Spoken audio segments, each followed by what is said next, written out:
Chapitre 33. L'aide américaine aux soviétiques pendant la guerre. Le texte aborde un aspect peu connu de la Seconde Guerre mondiale, l'aide massive apportée par les États-Unis à l'Union soviétique. Il s'appuie principalement sur un ouvrage méconnu, From Major Jordan's Diaries, les carnets du commandant Jordan, qui raconte les expériences d'un officier américain ayant directement participé à ces échanges.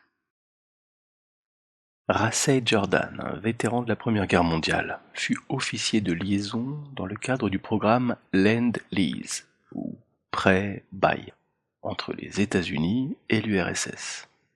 Ce programme, lancé par Roosevelt, visait officiellement à fournir du matériel militaire et logistique aux alliés des États-Unis pour lutter contre l'Allemagne nazie. Jordan travailla d'abord dans le Montana, puis, à partir de mai 1942, à l'aéroport de Newark, dans le New Jersey, au sein d'une base militaire dédiée à ces expéditions internationales.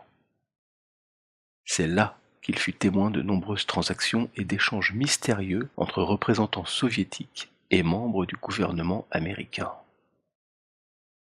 Jordan fut étonné de constater l'influence qu'exerçait le colonel soviétique Anatoly Kitikov sur Harry Hopkins, conseiller spécial du président Roosevelt. Selon son témoignage, il suffisait d'un appel téléphonique de Kitikov à Hopkins pour qu'une cargaison spéciale soit immédiatement autorisée et expédiée vers l'Union soviétique, sans contrôle supplémentaire. Intrigué par la nature de certaines livraisons, Jordan finit par ouvrir les valises noires transportées à bord de ces avions. Il découvrit des documents relatifs à la fusion nucléaire, des livres d'uranium-92, du deutérium et d'autres matériaux sensibles. Sur le moment, il ne comprit pas pleinement la gravité de sa découverte, mais nota soigneusement ces éléments dans son journal.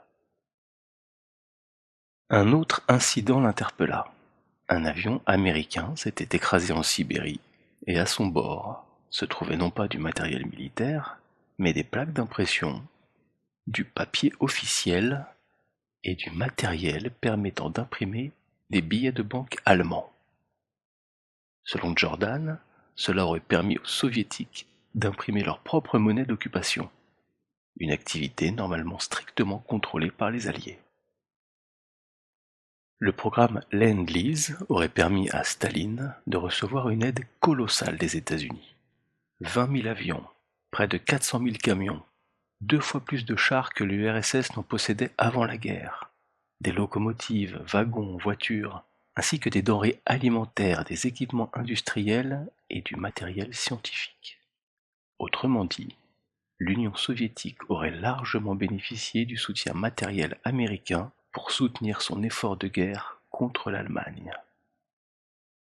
Le texte avance que cette aide n'était pas simplement motivée par des raisons stratégiques comme affaiblir l'Allemagne nazie, mais qu'elle s'inscrivait dans un plan mondial plus vaste.